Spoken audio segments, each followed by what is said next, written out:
Hello dear student, welcome back to our channel Knowledge Park. आज आम पढ़ा जाऊ से दशम श्रेणी इतिहास विषय प्रथम अध्याय भारतीय जातीय आंदोलन गांधी युग। यार प्रथम पाठ भारतीय जातीय आंदोलन में गांधीजी आविर्भाव। यार मुख्य चरित्र हेले गांधीजी। से किपरि जन्मग्रहण करथिले, से किपरि निजर विद्या अध्ययन करथिले, से किपरि अन्य जगह को भ्रमण करने को जाइथिले, से केउ आंदोलन करथिले, सेही ऊपर एही विषयटी आधारित। तेणु आमे प्रथम पढ़ा जाउछे प्रथम अध्याय प्रथम पाठ।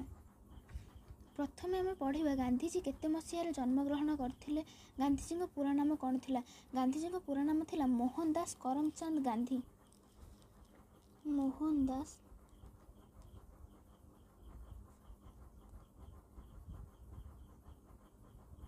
करमचंद गांधी यह हेउछि गांधीजी पूरा नाम। से 1869 ख्रीष्टाब्द अक्टोबर मास 2 तारिख जन्मग्रहण करथिले, जोटा कि गांधी जयंती नाम परिचित।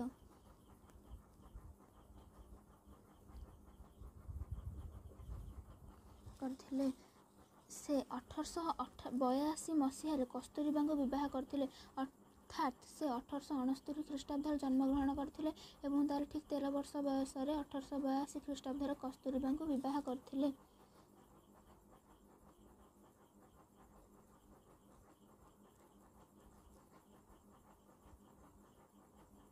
कस्तूरबा को समस्त श्रद्धारे बा बोली संबोधन करुथिले। कस्तूरबा मध्य गांधीजी समस्त राजनैतिक कार्यकलाप सहित रही एवं बहुत थर बंदी होते। 1888 मसीहा अक्टोबर मासरे गांधीजी बारिस्टरी पढ़ाई इंग्लैंड यात्रा करथिले।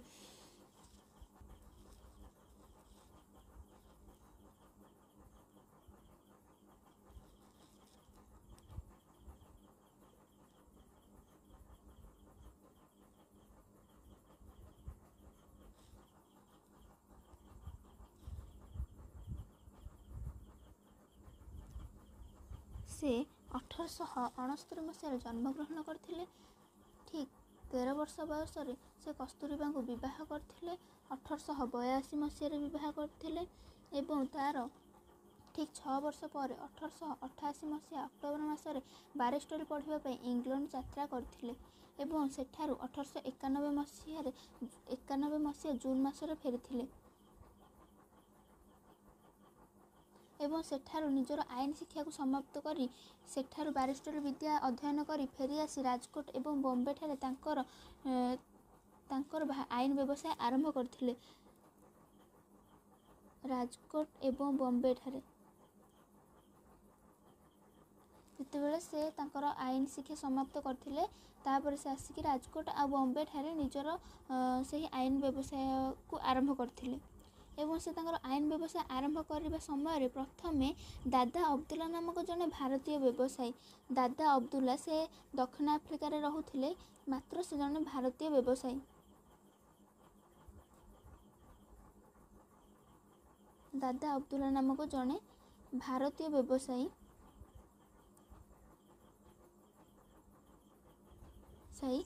आसीथिले गोटे मकदमा लड़ाई से दक्षिण आफ्रिकार नाटाल सहर स्थान को गांधीजी को डाकिथिले। जड़े भारतीय व्यवसायी मात्र से दक्षिण आफ्रिकार नाटाल नामक सहर रहूथिले, तांकर मकदमा लड़ाई से गांधीजी को निमंत्रण करथिले। से दादा अब्दुल्ला गांधीजी को निमंत्रण करथिले, फल गांधीजी से दक्षिण आफ्रिकार नाटाल नामक सहर को जाइथिले। एहा पर पढ़िबा श्वेतांग मानक द्वारा भारतीय माने किपरि अत्याचारित हेउथिले। तापर हम पढ़िया श्वेतांग मानक द्वारा भारतीय माने किपरि अत्याचारित हेउथिले। श्वेतांग अर्थ इंग्रेज मानक बुझाए एवं से दक्षिण आफ्रिकार वर्ण वैषम्य नीति एक बहुत बड़ कारण रूपे सदृश्यमान हेउथिला। से समय रे श्वेतांग कहले इंग्रेज मानक बुझाए एवं कृष्णांग कहले आफ्रिकीय मानक बुझाए एवं से समय से माने कहूथिले कि भगवान केवल श्वेतांग मानकु एही कृष्णांग मानकु शासन करबा पई जन्म देइछंती। तेणु से श्वेतांग माने ए कृष्णांग बा भारतीय मानकु अनेक प्रकार अत्याचारित करुथिले। से सेमानकु भोट दानर अधिकार देइ नथिले बा सेमानकर भोट दान देबार अधिकार मध्य नथिला भारतीय मानकर। प्रथम पॉइंट ହେଉଛି भारतीय मानकर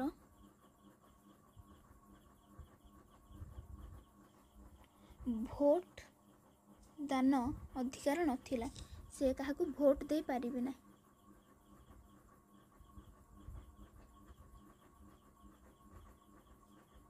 एटा प्रथम पॉइंट। द्वितीय पॉइंट होची सेमानकु नाम पंजीकरण करी निर्वाचन कर देबाकू पड़ुथिला। से निर्वाचन पई जे कर देउथिले सेथि पई मध्ये तांको नाम पंजीकरण करी देबाकू पड़ुथिला। सेमानकु सेमानकर नाम पंजीकरण करी भोट देबाकू पड़ुथिला। एटा होची सेकेंड पॉइंट। थर्ड पॉइंट होची सेमाने जेउठी बसति स्थापन करथिले अर्थात सेमानकर सेही बसति स्थापन पई जनाकीर्ण आउ अस्वास्थ्यकर परिवेश उद्दिष्ट कर जाइथिला।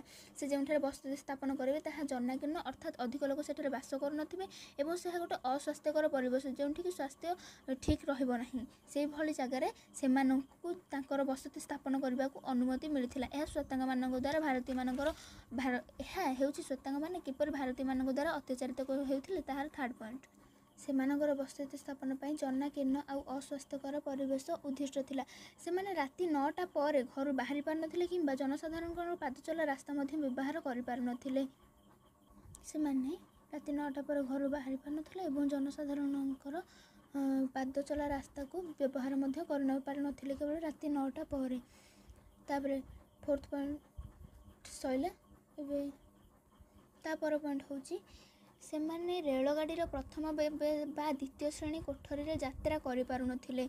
जो बगी अछि रेलगाड़ीर से प्रथम बगी किंबा द्वितीय बगी रे यात्रा करि पारु नथिले। सेमाने रेलगाड़ीर प्रथम बा द्वितीय श्रेणी रे यात्रा कर नथिले। आ लास्ट पॉइंट होची सेठारे जो भारतीय माने वास करथिले अर्थात भारतीय व्यवसायी हुंतु बणिक हुंतु जहाज मालिक हुंतु श्रमिक जहा जी भी कहीं भी हुंतु सेठारे जो भारतीय माने वास करथिले दक्षिण आफ्रिका रे सेमान एही श्वेतांग माने कुली बोली संबोधन करुथिले। एटा होची लास्ट पॉइंट। आ थोड़ा डिस्कशन कर देबा। प्रथम आम जानिबा गांधीजींकर पूरा नाम कौन। गांधीजींकर पूरा नाम होची मोहनदास करमचंद गांधी। से केते मसिया जन्म ग्रहण करथिले 1869 ख्रीष्टाब्द अक्टोबर मास 2 तारिख रे से जन्म ग्रहण करथिले। से 13 वर्ष बयस रे कस्तूरबा को विवाह करथिले एवं तार 6 वर्ष बयस एवं तार 6 वर्ष पर अर्थात 1888 मसिया अक्टोबर मास रे से बैरिस्टरी पढ़िबा पई इंग्लैंड यात्रा करथिले। तार ठीक 3 वर्ष पर 1891 मसीहा जून मासरे से तांकर आईन शिक्षा समाप्ति करथिले एवं राजकोट एवं बॉम्बे ठारे आसी से तांकर आईन व्यवसाय आरंभ करथिले। जेतेबेले से तांकर आईन व्यवसाय आरंभ करथिले सेतेबेले दादा अब्दुल्ला नामक जने भारतीय व्यवसायी जे कि दक्षिण आफ्रिकार नाटाल नामक सहर रे मकदमा लढिबा पई गांधीजी को निमंत्रण करथिले एवं गांधीजी मध्ये सेही निमंत्रण को स्वीकार करी सेठाकू जाइथिले। से गला पर केतेगुडी जिनस को देखिथिले। ता पूर्वर आम पढ़िबा से जे जिनस देखिथिले एवं तांको सहित जहाँ घटिथिला ता पूर्वर आम पढ़िबा श्वेतांग मानक द्वारा भारतीय माने किपरि अत्याचारित हेउथिले। एही भारतीय मानकु दक्षिण आफ्रिका रे भोट दानर अधिकार नथिला। सेमानकु नाम पंजीकरण करी कर देबाकू पड़ुथिला। सेमान निजर नाम पंजीकरण करिवे एवं कर देबे। सेमानकर से जेउठी बसति स्थापन करिवे अर्थात तांको बासगृह जेउठी रहइबो से गोटे जनाकीर्ण आउ अस्वास्थ्यकर परिवेश होइथिबो। जनाकीर्ण माने सेठारे अधिक लोक बास कर नथिबे। अस्वास्थ्यकर परिवेश माने सेठी स्वास्थ्य भल रहिबो नाही। राति 9टा पर सेमाने घर बाहर नथिले एवं जनसाधारण मानकर पादचला रास्ता को सेमाने व्यवहार करि पारु नथिले एवं सेमाने रेलगाड़ीर प्रथम बा द्वितीय श्रेणी रे यात्रा करि पारु नथिले कारण सेही रेलगाड़ीर प्रथम आ द्वितीय श्रेणी रे केवल श्वेतांग माने ही यात्रा करि पारथिले। सेठारे बास करुथिबा भारतीय मानकु जेमिति कि भारतीय व्यवसायी हुंतु बणिक हुंतु बा जहाज मालिक श्रमिक से जे भी कहीं हुंतु ना काहेकि सेमानकु सेही श्वेतांग माने कुली बोली संबोधन करुथिले। गांधीजी मध्य एही अत्याचारर सम्मुखीन होइथिले। गांधीजी को कचेरी भितर पगड़ी काढ़ी देबाकू कुहा जाइथिला। जेहेतु भारतीय संस्कृतिर नियम अनुसार से पगड़ी पिंधि कचेरी को जाइथिले किंतु जेहेतु श्वेतांग मानकर सेठारे शासन चलथिला सेथिपई गांधीजी को सेही कचेरी रे पगड़ी खोली देबाकू कुहा जाइथिला। थरे राति 9टारे पादचला रास्तार चालुथिबारु पुलिस आक्रमणर मध्य शिकार होइथिले गांधीजी। थरे से जेहेतु दक्षिण आफ्रिकार नुआ थिले सेथिपई से तार नियम विषय तांकर सेते धारणा नथिला। मात्र से थर राति 9टारे पादचला रास्तार चालुथिबारु सेठाकर पुलिस मानकर आक्रमणर शिकार होइथिले। से होटेल रे रहिबा पई ଖୋଜୁଥିବା ବେଳେ ତାଙ୍କୁ କୌଣସି ହୋଟେଲରେ ମଧ୍ୟ ରହିବାକୁ ସୁଯୋଗ ଦିଆଯାଇନଥିଲା। ଦିନେ ସେ ରେଳଗାଡ଼ିର ପ୍ରଥମ କୋଠରୀରେ ଯାତ୍ରା କରୁଥିବା ସମୟରେ ତାଙ୍କର ଜଣେ ଶ୍ୱେତାଙ୍ଗ ସହଯାତ୍ରୀଙ୍କର ଅଭିଯୋଗ କ୍ରମେ ତାର ପର ଷ୍ଟେସନରେ ଗାଡ଼ିର ଗାର୍ଡ଼ ଆଉ ପୋଲିସମାନଙ୍କ ଦ୍ୱାରା ତାଙ୍କୁ ଜିନିଷପତ୍ର ସହ ଉକ୍ତ ରେଳ କୋଠରୀରୁ ଠେଲି ଦିଆଯାଇଥିଲା। ଶ୍ୱେତାଙ୍ଗମାନଙ୍କର ବ୍ୟବହାରରେ ଗାନ୍ଧିଜୀଙ୍କ ମନ ବିଦ୍ରୋହ ହୋଇଉଠିଲା। କାରଣ ସେ ତାଙ୍କୁ ରାତି 9ଟାରେ ସେ ଥର ଘରୁ ବାହାରିଥିଲେ ବୋଲି ତାଙ୍କୁ ପୋଲିସମାନେ ତାଙ୍କ ଉପରେ ଆକ୍ରମଣ କରିଥିଲେ। ସେ ଥରେ ରେଳଗାଡ଼ିର ପ୍ରଥମ ଡବାରେ ବସି ପଡ଼ିଥିଲେ ବୋଲି ତାଙ୍କର ଜଣେ ଶ୍ୱେତାଙ୍ଗ ସହଯାତ୍ରୀଙ୍କର ଅଭିଯୋଗ ଦ୍ୱାରା ତାଙ୍କୁ ସେ ଷ୍ଟେସନରୁ ବି ଠେଲି ଦିଆଯାଇଥିଲା। କଚେରୀରେ ତାଙ୍କୁ ପଗଡ଼ି ଖୋଲିବାକୁ କୁହାଯାଇଥିଲା। ତାଙ୍କୁ କୌଣସି ହୋଟେଲରେ ରହିବାକୁ ସ୍ଥାନ ମିଳିନଥିଲା। ଏହିସବୁ କାରଣ ଫଳରେ ଗାନ୍ଧିଜୀଙ୍କ ମନରେ ଗୋଟେ ବିଦ୍ରୋହ ସୃଷ୍ଟି ହେଲା ଏବଂ ଏହାଦ୍ୱାରା ସେ ଭାରତୀୟମାନଙ୍କ ମଧ୍ୟରେ ରାଜନୈତିକ ସଚେତନତା ଜାଗ୍ରତ କଲେ ଏବଂ ଗାନ୍ଧିଜୀ 1894 ମସିହାରେ ନାଟାଲ ଭାରତୀୟ କଂଗ୍ରେସ ନାମକ ଏକ ରାଜନୈତିକ ଅନୁଷ୍ଠାନ ଗଠନ କରିଥିଲେ। ଯେତେବେଳେ ଗାନ୍ଧିଜୀଙ୍କ ମନ ବିଦ୍ରୋହରେ ଭରି ଉଠିଲା ସେତେବେଳେ ସେ ଭାରତୀୟମାନଙ୍କ ମଧ୍ୟରେ ମଧ୍ୟ ରାଜନୈତିକ ସଚେତନତା ଜାଗ୍ରତ କଲେ ଏବଂ 1899 ମସିହାରେ ନାଟାଲ ଭାରତୀୟ କଂଗ୍ରେସ ନାମକ ଏକ ରାଜନୈତିକ ଅନୁଷ୍ଠାନ ଗଠନ କରିଥିଲେ ଏବଂ ଶ୍ୱେତାଙ୍ଗ ଅତ୍ୟାଚାର ସମ୍ବନ୍ଧରେ ଜନସାଧାରଣଙ୍କୁ ଅବଗତ କରାଇବା ପାଇଁ ଇଣ୍ଡିଆନ୍ ଓପିନିଅନ୍ ନାମକ ଏକ ସମ୍ବାଦ ପତ୍ରିକା ମଧ୍ୟ ପ୍ରକାଶ କରିଥିଲେ। ସେ ଦୁଇଟା କାମ କରିଥିଲେ ଦକ୍ଷିଣ ଆଫ୍ରିକାରେ। ଗୋଟେ ନାଟାଲ ଭାରତୀୟ ଜାତୀୟ କଂଗ୍ରେସ ବୋଲି ଗୋଟେ ଅନୁଷ୍ଠାନ ଗଠନ କରିଥିଲେ ଏବଂ ଗୋଟେ ପତ୍ରିକା ମଧ୍ୟ ପ୍ରକାଶ କରିଥିଲେ, ତାହା ହେଉଛି ଇଣ୍ଡିଆନ୍ ଓପିନିଅନ୍। 1894 ମସିହାରେ ନାଟାଲ ଭାରତୀୟ ଜାତୀୟ କଂଗ୍ରେସ ନାମକ ଗୋଟେ ଅନୁଷ୍ଠାନ ଗଠନ କରିଥିଲେ ଏବଂ ଇଣ୍ଡିଆନ୍ ଓପିନିଅନ୍ ନାମକ ଗୋଟେ ପତ୍ରିକା ମଧ୍ୟ ସେଠି ପ୍ରକାଶ କରିଥିଲେ।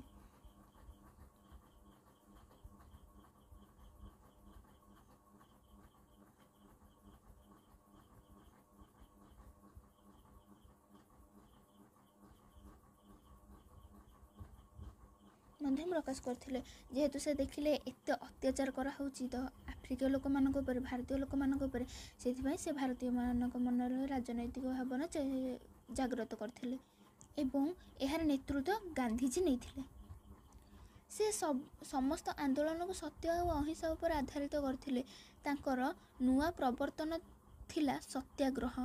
ସେ 1906 ଖ୍ରୀଷ୍ଟାବ୍ଦ ଯେତେବେଳେ ଦକ୍ଷିଣ ଆଫ୍ରିକାର ସରକାର ଏକ ଆଇନ ପ୍ରଣୟନ କରି ପ୍ରତ୍ୟେକ ଭାରତୀୟଙ୍କୁ ନିଜର ଆଙ୍ଗୁଳି ଛାପା ଥିବା ପଞ୍ଜୀକୃତ ପ୍ରମାଣପତ୍ରକୁ ସବୁ ସମୟରେ ନିଜ ସହିତ ବହନ କରିବା ବାଧ୍ୟତାମୂଳକ କଲେ, ଗାନ୍ଧିଜୀ ଉକ୍ତ ଆଇନ ବିରୁଦ୍ଧରେ ଆନ୍ଦୋଳନ କଲେ। ଏହି ଆନ୍ଦୋଳନରେ ପ୍ରଥମେ ସତ୍ୟାଗ୍ରହ ଅସ୍ତ୍ର ପ୍ରୟୋଗ କରିଥିଲେ, ଅର୍ଥାତ୍ 1906 ଖ୍ରୀଷ୍ଟାବ୍ଦରେ ସେହି ଯେଉଁ ଆଙ୍ଗୁଳି ଛାପ ପଞ୍ଜୀକୃତ ପ୍ରମାଣପତ୍ର ତାହା 1906 ଖ୍ରୀଷ୍ଟାବ୍ଦରେ ସେଠାକାର ଯେଉଁ ଥିଲେ ଦକ୍ଷିଣ ଆଫ୍ରିକାର ସରକାର ଏହି ଆଇନକୁ ପ୍ରଣୟନ କରିଥିଲେ। ଗାନ୍ଧିଜୀ ଏହା ବିରୁଦ୍ଧରେ ପ୍ରଥମେ ସତ୍ୟାଗ୍ରହ ଅସ୍ତ୍ର ପ୍ରୟୋଗ କରିକି ଏହି ଆନ୍ଦୋଳନକୁ କରିଥିଲେ। ପୁଣି ସେହି ମସିହା ସେପ୍ଟେମ୍ବର ମାସ 11 ତାରିଖ ଅର୍ଥାତ୍ 1906 ମସିହା ସେପ୍ଟେମ୍ବର ମାସ 11 ତାରିଖରେ ଜୋହେନ୍ସବର୍ଗର ଏମ୍ପାୟାର ଥିଏଟରରେ ଅନୁଷ୍ଠିତ ଏକ ସାଧାରଣ ସଭାରେ ଉପସ୍ଥିତ ଥିବା ଭାରତୀୟ ଏହି କଳା ଆଇନକୁ ଅମାନ୍ୟ କରିବା ପାଇଁ ଦୃଢ଼ ସଂକଳ୍ପ ନେଲେ। ସରକାର ଅନେକ ଆନ୍ଦୋଳନକାରୀଙ୍କୁ ବନ୍ଦୀ କଲେ। ଗାନ୍ଧିଜୀଙ୍କୁ ଜୋହେନ୍ସବର୍ଗ କାରାଖାନାରେ ବନ୍ଦୀ କରାଗଲା। ଏହି ଅହିଂସା ଆନ୍ଦୋଳନ ବିରୁଦ୍ଧରେ ସରକାରଙ୍କ ଦମନମୂଳକ ନୀତି ଅଧିକ ସଂଖ୍ୟକ ଭାରତୀୟଙ୍କୁ ଆଇନ ଅମାନ୍ୟ କରିବା ପାଇଁ ବାଧ୍ୟ କରାଗଲା। କାରଣ ସେମାନେ ତ ସେ ଭାରତୀୟମାନଙ୍କୁ ବନ୍ଦୀ କଲେ, ତାପରେ ସେ ଯିଏ ନେତୃତ୍ୱ ନେଇଥିଲେ ଏହି ଆନ୍ଦୋଳନର ତାଙ୍କୁ ମଧ୍ୟ କାରାଖାନାରେ ବନ୍ଦ କରିଦେଲେ। ତେଣୁ ସେମାନଙ୍କ ମନରେ ଅଧିକ ବିଦ୍ରୋହ ଭାବ ସୃଷ୍ଟି ହେବ। ଫଳରେ ଗାନ୍ଧିଜୀଙ୍କର ସତ୍ୟାଗ୍ରହ ନୀତି ସଫଳ ହେଲା। ଇତିମଧ୍ୟରେ ସରକାରଙ୍କ ଦ୍ୱାରା ଭାରତୀୟ ଆଇନ ଉଦ୍ଦେଶ୍ୟରେ ପ୍ରଣୀତ ଦେଶାନ୍ତର ଗମନ ନିଷେଧ ବିରୁଦ୍ଧରେ ଅନେକ ଭାରତୀୟ 1908 ଅକ୍ଟୋବରରେ ନାଟାଲ ସୀମା ପାର ହୋଇ ଟ୍ରାନ୍ସଭାଲ ଗମନ କଲେ ଏବଂ ଗିରଫ ହେଲେ। ସେ ଯେତେବେଳେ ଏହି ଆଇନ ସଫଳ ହେଲେ ସମସ୍ତେ ଗାନ୍ଧିଜୀଙ୍କୁ ଧୀରେ ଧୀରେ ଚିହ୍ନିଲେ ଏବଂ ଫଳରେ ସେହି ସରକାର ମଧ୍ୟ ଆହୁରି ଗୋଟେ ଆଇନ ପ୍ରଣୟନ କରିଥିଲେ। ତାହା ହେଉଛି କ'ଣ ନା ଭାରତୀୟମାନେ କୌଣସି ଦେଶାନ୍ତର ଗମନ କରିପାରିବେ ନାହିଁ, ସେହି ଦେଶ ଛାଡ଼ିକି ଅନ୍ୟ ଦେଶକୁ ଗମନ କରିପାରିବେ ନାହିଁ। ଏହା ଫଳରେ 1908 ମସିହା ଅଗଷ୍ଟ ମାସରେ ଏହି ଆଇନ ବିରୁଦ୍ଧରେ ଏହି ଭାରତୀୟମାନେ ଆନ୍ଦୋଳନ କଲେ ଏବଂ ନାଟାଲ ସୀମା ପାର ହୋଇ ଟ୍ରାନ୍ସଭାଲକୁ ଗମନ କଲେ ଏବଂ ଏହା ଫଳରେ ଗିରଫ ମଧ୍ୟ ହୋଇଥିଲେ। ସେ 1908 ମସିହା ଅଗଷ୍ଟ ମାସରେ ଏହି ଆନ୍ଦୋଳନକୁ କରିଥିଲେ। ଯେତେବେଳେ ସେ ଏତେ ବଡ଼ କାମଟେ କରିଦେଲେ 1808 ମସିହାରେ ଅଗଷ୍ଟ ମାସରେ ନାଟାଲ ସୀମା ପାର ହୋଇକି ଟ୍ରାନ୍ସଭାଲକୁ ପଳାଇଲେ, ସେ ସମୟରେ ଗାନ୍ଧିଜୀ ମଧ୍ୟ ତାଙ୍କର ସେହି ଆନ୍ଦୋଳନର ନେତୃତ୍ୱ ନେଇଥିଲେ। ଫଳରେ ସେହି ବର୍ଷ 1908 ମସିହା ଅକ୍ଟୋବର ମାସରେ ଗାନ୍ଧିଜୀଙ୍କୁ ଗିରଫ କରାଯାଇଥିଲା। ଏହାଦ୍ୱାରା ଲୋକମାନଙ୍କର ମନୋବଳ ଆହୁରି ଦୃଢ଼ ହୋଇଗଲା। ତାଙ୍କୁ ବନ୍ଦୀ କଲେ ଠିକ୍ ଅଛି, କିନ୍ତୁ ଗାନ୍ଧିଜୀ ଯିଏ ନେତୃତ୍ୱ ନେଇଥିଲେ ତାଙ୍କୁ ବନ୍ଦୀ କରିବା ଦ୍ୱାରା ଏମାନଙ୍କ ମନରେ ବିଦ୍ରୋହ ଭାବ ସୃଷ୍ଟି ହେଲା। ଫଳରେ ଏହା ଅଧିକ ଶକ୍ତିଶାଳୀ ହେଲା। 1913 ମସିହା ମାର୍ଚ୍ଚ 14ରେ ଦକ୍ଷିଣ ଆଫ୍ରିକାର ଉଚ୍ଚତମ ନ୍ୟାୟାଳୟ ଏକ ନିଷ୍ପତ୍ତି କ୍ରମେ ଖ୍ରୀଷ୍ଟିଆନ ରୀତି ଅନୁସାରେ ସମ୍ପାଦିତ ହୋଇ ନଥିବା ଓ ପଞ୍ଜୀକରଣ ହୋଇ ନଥିବା ଭାରତୀୟମାନଙ୍କର ବିବାହର ସ୍ୱୀକୃତି ପ୍ରତ୍ୟାହାର କରାଗଲା। 1913 ମସିହା ମାର୍ଚ୍ଚ ମାସ 14 ତାରିଖରେ ଯେଉଁମାନେ ଖ୍ରୀଷ୍ଟିଆନ ରୀତି ଅନୁସାରେ ବିବାହ କାର୍ଯ୍ୟ ନ କରୁଛନ୍ତି ସେମାନଙ୍କର ସ୍ୱୀକୃତିକୁ ପ୍ରତ୍ୟାହାର କରାଗଲା। ଆଉ ଯେଉଁମାନେ ପଞ୍ଜୀକରଣ ନ କରି ବିବାହ କରୁଛନ୍ତି ସେମାନଙ୍କର ମଧ୍ୟ ବିବାହକୁ ପ୍ରତ୍ୟାହାର କରାଗଲା।